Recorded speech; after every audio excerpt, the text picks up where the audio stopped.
Assalamualaikum warahmatullahi wabarakatuh. Terima kasih untuk teman-teman yang sudah mengakses materi pada salah satu chapter di mata kuliah Manajemen Keuangan Syariah. Pada chapter kali ini, kalian akan mendengarkan materi mengenai cost of capital atau biaya modal yang akan disampaikan oleh Bapak Fersiyandika Yuda Pratama. Agenda yang pertama, kita akan membahas mengenai pengertian biaya modal. Biaya modal sendiri merupakan biaya real yang harus dikeluarkan oleh perusahaan untuk memperoleh dana, baik yang berasal dari hutang, saham preferen, saham biasa, maupun laba ditahan untuk mendanai suatu investasi ataupun operasional perusahaan.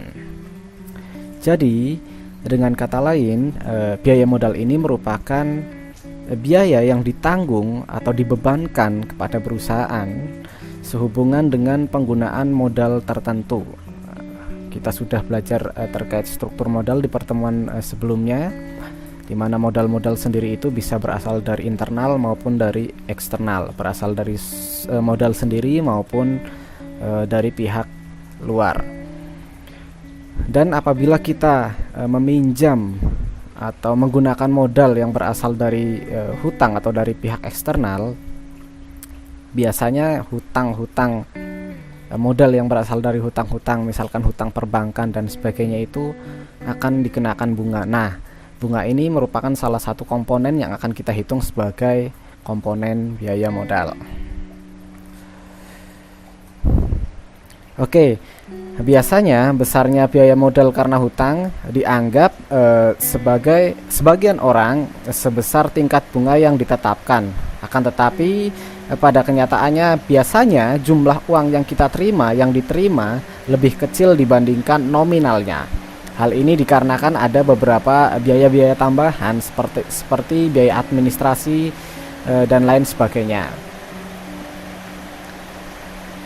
Contoh kasusnya seperti ini. Misalkan ada seseorang namanya Tuan Takur. Tuan Takur ini akan meminjam uang sebesar 1 juta rupiah dengan bunga 2% per bulan selama 6 bulan.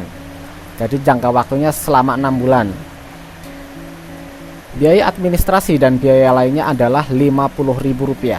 Jadi biaya memperoleh modal pinjamannya adalah bunga ditambah dengan biaya administrasi. Jadi 2% karena tadi 2% per bulan. Karena tenor atau jangka waktunya 6 bulan, berarti 2% dikalikan 6 bulan dikalikan 1 juta rupiah. Ditambahkan biaya administrasinya sebesar Rp50.000. Hasilnya Rp170.000. Jadi biaya modal per bulan Rp170.000 dibagi dengan 1 juta rupiah dibagikan dengan 6 bulan, karena jangka waktunya tadi 6 bulan. Hasilnya sama dengan 0,0283, atau jika kita ubah ke dalam bentuk prosentase menjadi 2,83%. Nah, ini menunjukkan bahwa 2,83% lebih besar dari bunga yang menurut kontrak tadi hanya sebesar 2%, karena tadi ada tambahan biaya administrasi dan biaya lainnya. Oke, agenda selanjutnya kita akan membahas mengenai jenis-jenis biaya modal, di mana secara garis besar biaya modal ini terbagi menjadi dua aspek. Yang pertama adalah biaya modal individual dan yang kedua adalah biaya modal keseluruhan. Biaya modal individual ini terdiri dari 4 aspek atau 4 unsur. Yang pertama ada biaya modal hutang jangka pendek, kemudian yang kedua ada biaya modal hutang jangka panjang, yang ketiga ada biaya modal saham preferen, dan yang terakhir ada biaya modal saham biasa dan laba ditahan atau earning return. Kemudian nanti untuk mengukur biaya modal keseluruhan kita menggunakan WACC atau Weighted Average Cost of Capital atau modal tertimbang. Baik, yang pertama kita akan membahas mengenai biaya modal hutang jangka pendek. Seperti kita ketahui bersama bahwa hutang jangka pendek atau hutang lancar merupakan hutang yang jangka waktu pengembaliannya kurang dari 1 tahun. Biasanya hutang-hutang jangka pendek ini terdiri dari hutang perniagaan atau trade account payable, ada hutang wesel, dan juga kredit-kredit jangka pendek dari perbankan. Oke, untuk menghitung biaya modal dari penggunaan hutang jangka pendek dapat dihitung dengan rumus sebagai berikut. KT sama dengan KB dikalikan 1 min T, dengan KT adalah biaya hutang jangka pendek setelah pajak, KB biaya hutang jangka pendek sebelum pajak yaitu sebesar tingkat bunga hutang, dan T merupakan tingkat pajak itu sendiri. Contohnya, suatu perusahaan membeli bahan baku secara kredit. Perusahaan itu membeli bahan baku secara kredit. Bunga dari kredit tersebut sebesar 10%.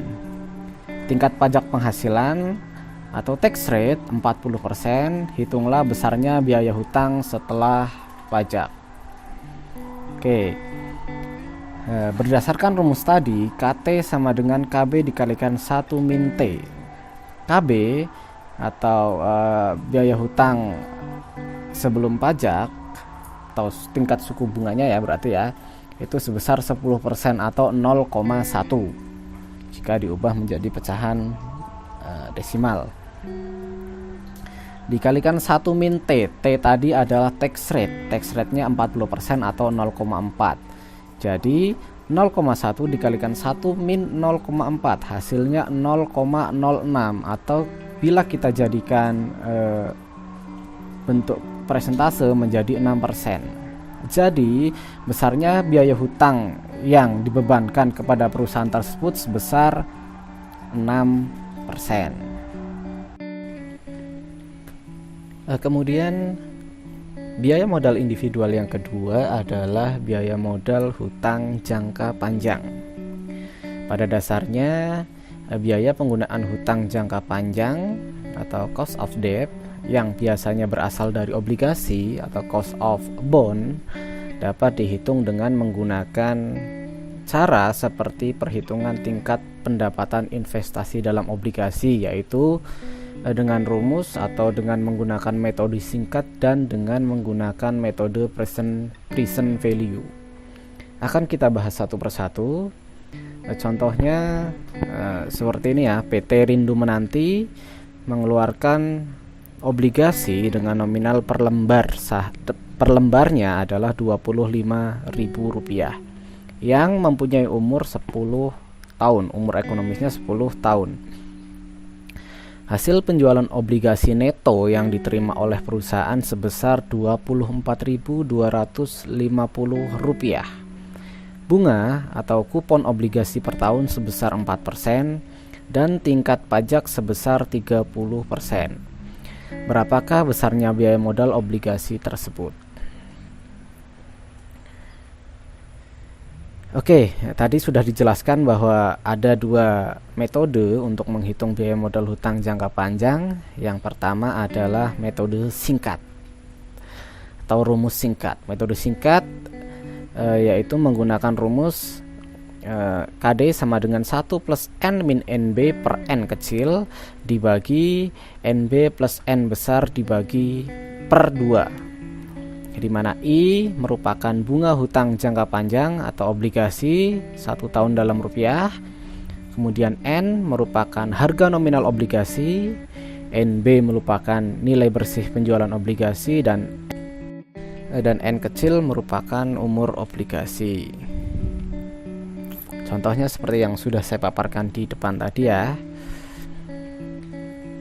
Nah, jadi perhitungan biaya modal hutang jangka panjang menggunakan rumus singkat. Yang pertama, kita menghitung bunga 1 tahunnya. Tadi kan dikatakan bahwa nominal per lembar sahamnya adalah nominal per lembar obligasinya adalah Rp25.000. Kemudian bunga atau kupon obligasi per tahunnya sebesar 4%. Jadi bunga 1 tahun adalah Rp1.000. Maka biaya modal hutangnya sama dengan 1.000 ditambah 25.000 dikurangi 24.250 per 10 itu dari 10 tahun umur ekonomisnya, dibagi 24.250 plus 25.000 per 2 sesuai dengan rumus. Hasilnya sama dengan 1.000 plus 75 dibagi 24.625. Jadi hasilnya sama dengan 0,0437, atau jika kita ubah ke dalam pecahan ke dalam bentuk persentase menjadi 4,37%. Kemudian langkah selanjutnya menyesuaikan biaya modal sebelum pajak atau KD menjadi biaya modal setelah pajak atau KI. KI sama dengan KD dikalikan 1 min T, berarti 0,0437 dikalikan 1 min teksnya tadi adalah 30% atau 0,3. Hasilnya sama dengan 0,0306, atau jika kita ubah menjadi bentuk persentase menjadi 3,06%. Jadi biaya modal PT Rindu Menanti setelah pajak atau KI sama dengan 3,06%. Oke, tadi kita menghitung menggunakan rumus singkat atau metode singkat. Kemudian mari kita bandingkan dengan metode yang kedua, yaitu metode present value. Nah, nanti dalam menggunakan metode present value kita masih menggunakan tabel yang sudah kita bahas bersama-sama di pertemuan sebelumnya, yaitu menggunakan tabel PVIF dan PVIFA. Rumusnya untuk metode present value, KD sama dengan sigma dari T sama dengan 1 sampai N, I per 1 plus KD pangkat T plus N per 1 plus KD pangkat N, di mana T sama dengan 1, 2, 3 dan seterusnya sampai N. Oke, untuk memahami terkait penggunaan perhitungan biaya modal hutang jangka panjang menggunakan metode present value, kita masih menggunakan contoh yang sama, yaitu tadi menggunakan contoh PT Rindu Menanti. Langkah yang pertama untuk memperoleh besarnya biaya modal pada metode present value ini, kita menggunakan cara coba-coba, yaitu kita menetapkan, kalau tadi kan batas bunganya adalah 4%. Kemudian kita coba-coba cari persentase satunya di atas 4%. Misalkan kita di sini mencoba 7% dan 4%. Kemudian kita hitung yang pertama pada tingkat bunga 4%. Tadi kan biaya bunga tahun selama 10 tahun sama dengan 1.000 tadi didapatkan dari 25.000 dikalikan 4%. Jadi beban bunganya dalam 1 tahun adalah Rp1.000. Kembali ke tadi, pada tingkat bunga 4%, biaya bunga tahunan selama 10 tahun sama dengan 1.000 dikalikan 8,11. 8,11 ini didapat dari tabel PVIFA, di mana dengan tingkat bunga 4% dan jumlah jangka waktu 10 tahun didapatkan nilai 8,11. Jadi 1.000 dikalikan 8,11 sama dengan Rp8.110. Kemudian aspek yang kedua yang perlu kita hitung adalah pembayaran pinjaman pokok obligasi pada akhir tahun ke-10. Di sini tadi harga per lembarnya harga nominalnya 25.000 dikalikan 0,676. 0,676 ini didapatkan dari tabel PVIF. Hasilnya sama dengan 16.900. Jadi totalnya 8.110 ditambahkan 16.900. Jadi KD pada tingkat bunga 4% sebesar Rp25.010. Kemudian tadi kan kita menggunakan cara coba-coba yang 4% patokannya dari harga bunga seperti di soal. Kemudian yang 7% kita menggunakan cara coba-coba. Kita hitung sama seperti kita menghitung yang 4% tadi. Yang pertama kita hitung biaya bunga tahunan selama 10 tahun.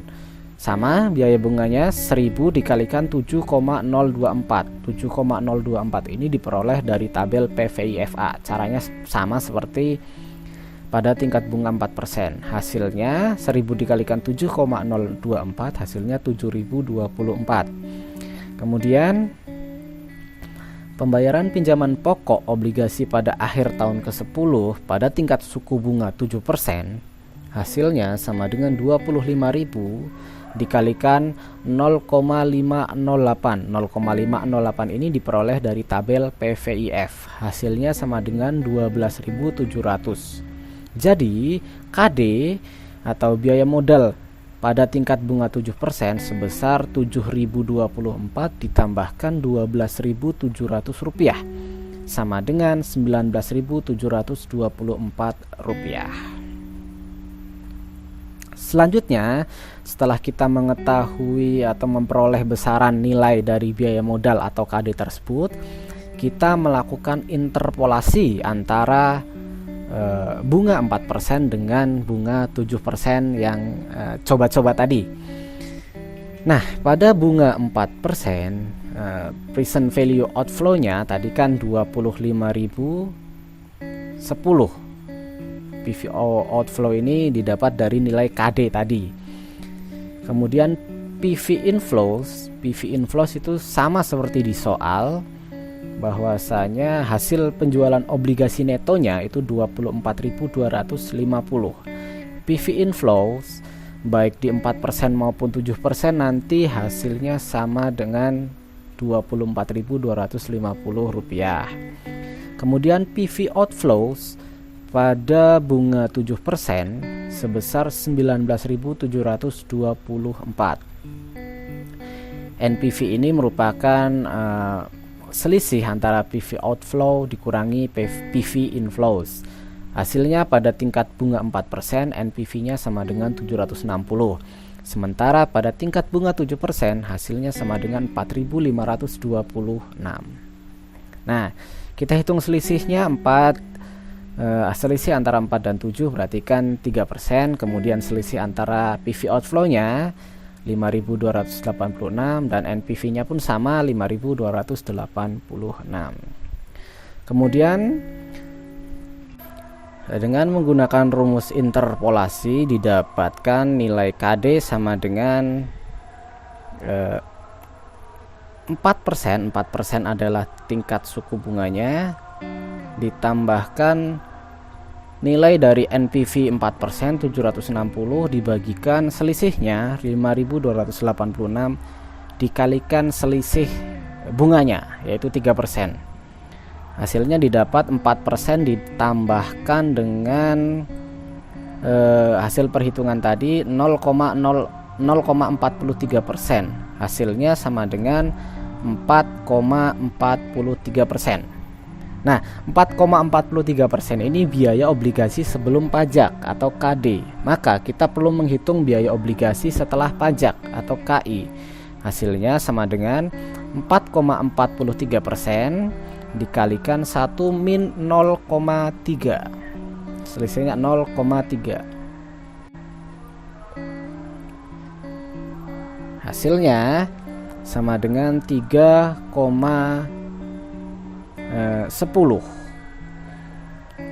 Nah, di sini memang terlihat ada perbedaan perhitungan antara menggunakan metode singkat dengan metode present value.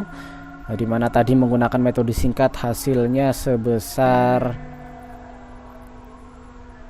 3,06, sedangkan menggunakan present value, metode present value ini menghasilkan 3,10. Ada selisih 0,04%. Selisih ini merupakan atau imbas dari pembulatan angka, di mana tadi kan kita menghitung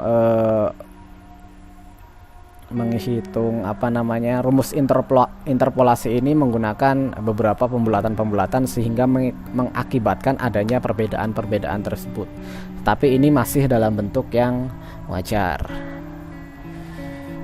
Oke, terkait biaya modal hutang jangka panjang, perhitungannya menggunakan dua rumus tadi, menggunakan rumus singkat dan rumus metode present value. Hasilnya masih sama-sama. Baik, sebelum melanjutkan biaya modal individual lainnya, di sini ada diskusi kelompok, yaitu mengenai soal biaya modal obligasi. Soal pertama, nanti kurang lebih ada 2-3 soal yang akan didiskusikan oleh teman-teman semuanya. Nanti untuk ketentuannya akan saya jelaskan di akhir video ini.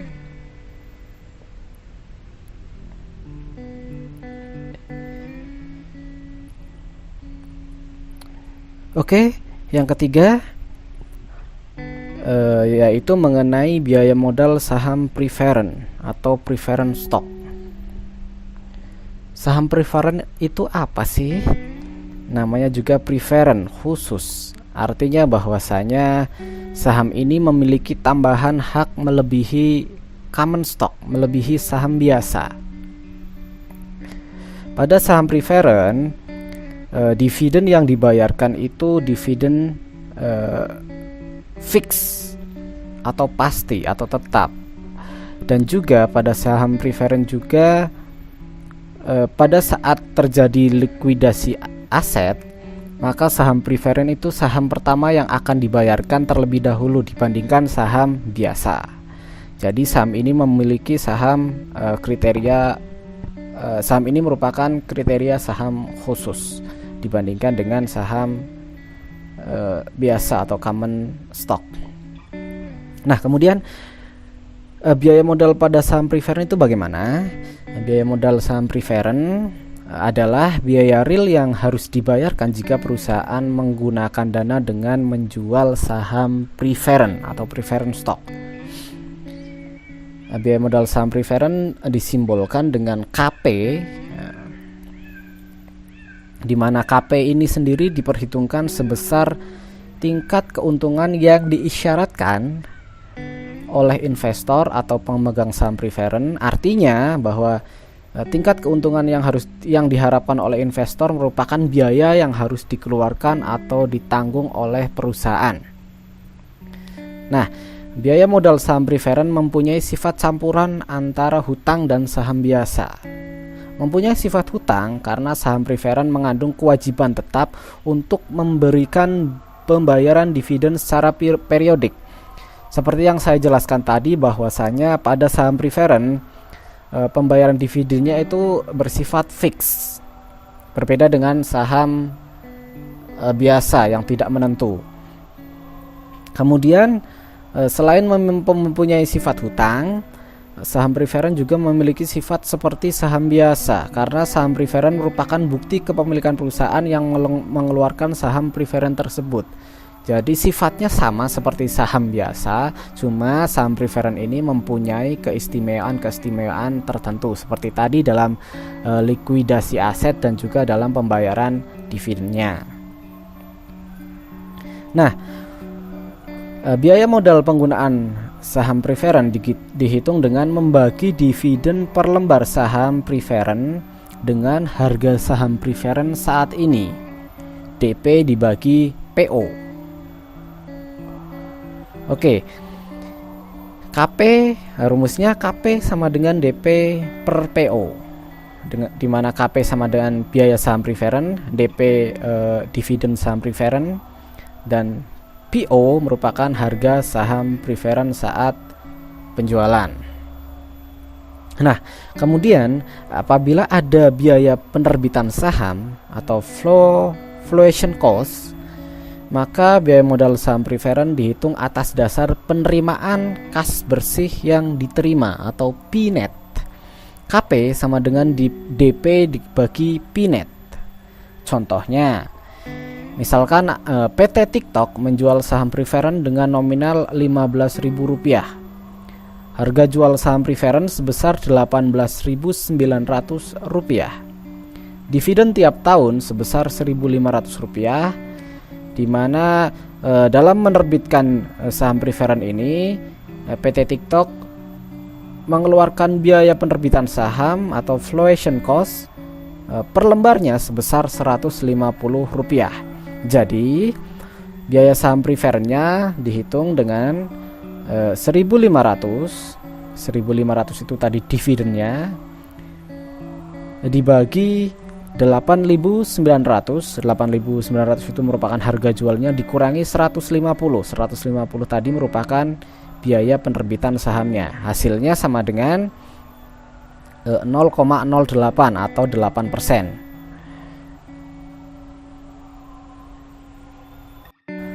Nah, biaya modal tersebut sudah merupakan biaya modal setelah pajak karena perusahaan dalam membayarkan dividen itu dibayarkan kan setelah dibayarkan dari laba setelah pajak. Oleh karenanya perusahaan pada posisi itu sudah membayarkan pajaknya. Jadi biaya modal ini merupakan biaya modal setelah pajak.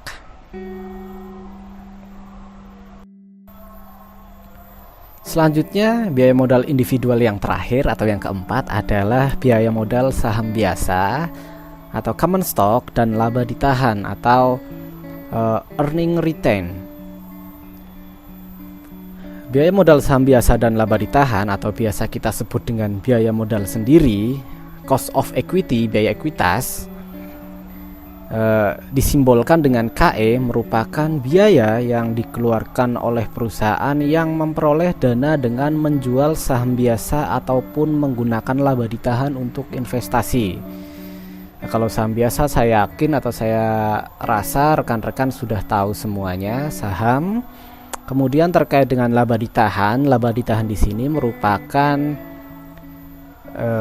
laba yang tidak dibagikan kepada pemegang saham. Artinya laba yang diperoleh oleh perusahaan kemudian digunakan lagi untuk operasional perusahaan, untuk ekspansi, untuk investasi lain, untuk melebarkan sayap-sayap perusahaan itu sendiri.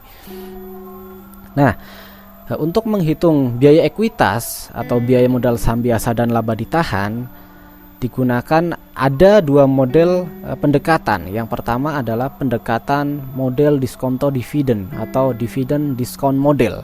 Kemudian yang kedua adalah pendekatan CAPM, Capital Asset Pricing Model. Kita bahas satu persatu. Yang pertama adalah pendekatan dividend discounted model. Pada pendekatan dividend discounted model ini menjelaskan bahwa biaya ekuitas atau KE merupakan tingkat diskonto yang menyeimbangkan nilai sekarang dari keseluruhan dividen per lembar saham yang diharapkan di masa yang akan datang. Sehingga biaya modal merupakan faktor diskonto dari dividen yang ada. Nah, rumusnya seperti ini.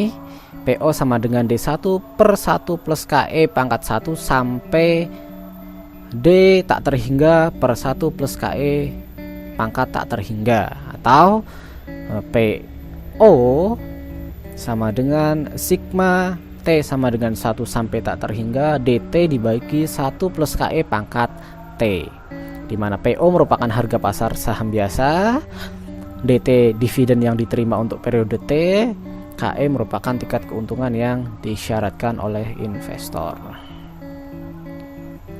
Nah, kemudian jika dividen yang diharapkan mengalami pertumbuhan atau growth sebesar G per tahun, maka biaya ekuitas berubah atau ditambahkan ya menjadi PO sama dengan sigma T sama dengan 1 sampai tak terhingga D0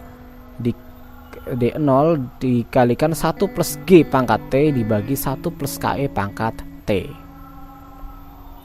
Kemudian, apabila diasumsikan bahwa biaya ekuitas lebih besar daripada tingkat pertumbuhan dividennya, maka rumusnya menjadi P0 sama dengan D1. D1 merupakan dividen pada tahun pertama dibagikan KE per growth, di mana D1 sama dengan D0 dikalikan 1 plus G, 1 plus pertumbuhannya.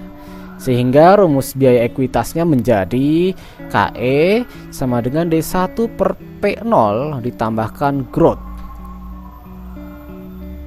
dengan G sama dengan growth atau pertumbuhan, dan D0 merupakan dividen yang diterima pada waktu T sama dengan 0. Nah, untuk memahami rumus-rumus di atas tadi yang lumayan cukup banyak ya, di sini saya contohkan jika dividen saham PT Ingin Bahagia diharapkan tumbuh sebesar 10% per tahun, sedangkan dividen yang diharapkan pada tahun pertama sebesar Rp160 per lembar saham, dan harga pasar saham sekarang adalah Rp2.160, berapakah biaya ekuitasnya? Kita menggunakan rumus yang terakhir ya.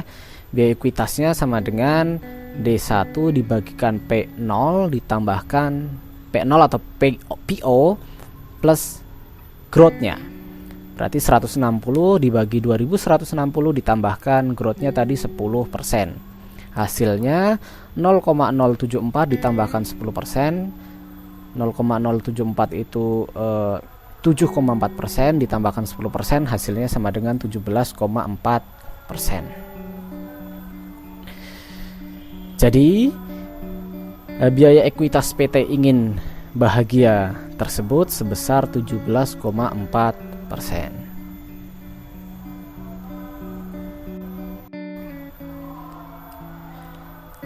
Kemudian untuk menghitung biaya modal saham biasa dan laba ditahan dengan cara yang kedua, yaitu menggunakan pendekatan CAPM. CAPM itu singkatan dari Capital Asset Pricing Model. Model ini merupakan model penetapan biaya modal dengan menganalisis tingkat return saham atau tingkat return saham maksud saya, atau RI yang diharapkan dengan return pasarnya atau return marketnya RM. Besarnya tingkat return saham yang diharapkan oleh investor ini merupakan biaya modal yang harus dikeluarkan oleh emiten. Nah,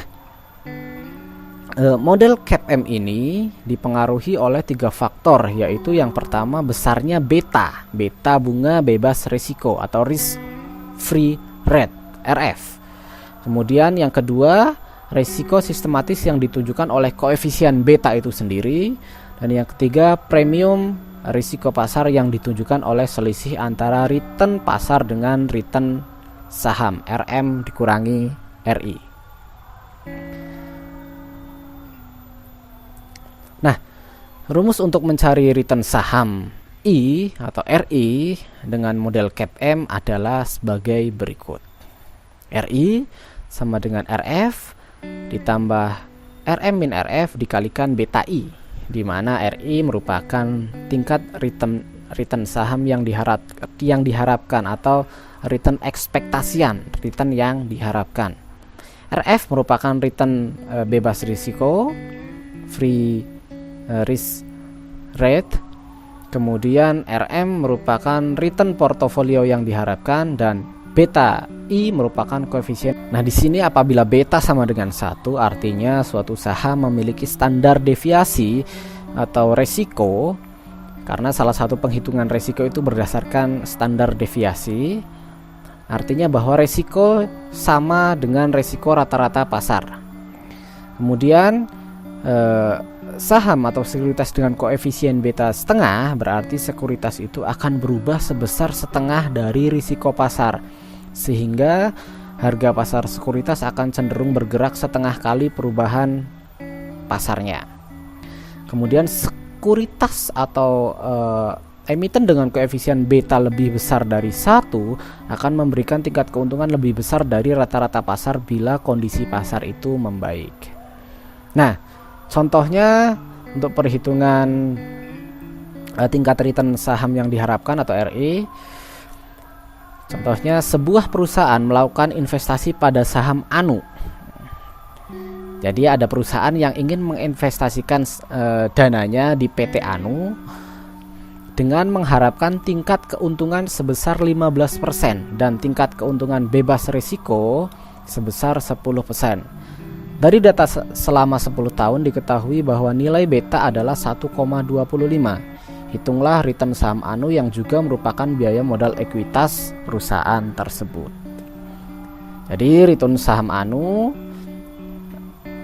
atau biaya modal ekuitas perusahaan tersebut adalah RI 0,10 ditambah 0,15 dikurangi 0,10 dikalikan 1,25, hasilnya 16,25%. Jadi biaya modal ekuitas perusahaan yang akan menginvestasikan dananya di PT Anu tersebut sebesar 16,25%.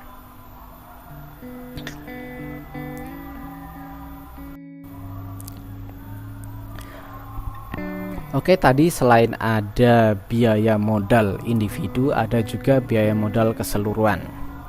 Nah, biaya modal keseluruhan merupakan biaya modal yang memperhitungkan seluruh biaya atas modal yang digunakan oleh perusahaan. Jadi, konsep biaya modal perusahaan secara keseluruhan atau overall cost of capital bermanfaat dalam penilaian usulan investasi jangka panjang. Misalnya, dalam menentukan proyek investasi yang harus diambil dapat ditentukan dengan membandingkan besarnya biaya modal yang harus dikeluarkan dengan tingkat keuntungan yang diperoleh di masa yang akan datang. Nah, untuk menentukan biaya modal dari perusahaan secara keseluruhan perlu dihitung biaya modal rata-rata tertimbangnya atau WACC-nya, Weighted Average Cost of Capital. Nah, sebagai unsur penimbangnya adalah proporsi dana bagi setiap jenis atau sumber modal yang digunakan dalam investasi proyek tersebut. Contohnya di sini PT Orang Ketiga memiliki biaya modal dari struktur modalnya sebagai berikut. Jadi biaya modal keseluruhan ini memperhitungkan seluruh biaya atas modal yang dipergunakan oleh perusahaan. Nanti tadi kan perusahaan ada yang menggunakan modal dari hutang, ada dari modal saham preference, saham biasa dan sebagainya. Di sini saham biaya modal keseluruhan kita hitung dari proporsi modal-modal individual tadi. Totalnya keseluruhannya dengan menggunakan modal rata-rata tertimbang atau WACC. Nah, di sini contohnya PT Orang Ketiga memiliki biaya modal dari struktur modalnya sebagai berikut. Dari hutang modalnya sebesar 35 juta. Kemudian dari saham preference jumlah modalnya sebesar 15 juta dan dari saham biasa sebesar 50 juta. Totalnya berarti 100 juta rupiah. Dari sini kita bisa melihat proporsi modalnya. 35% itu didapat dari 35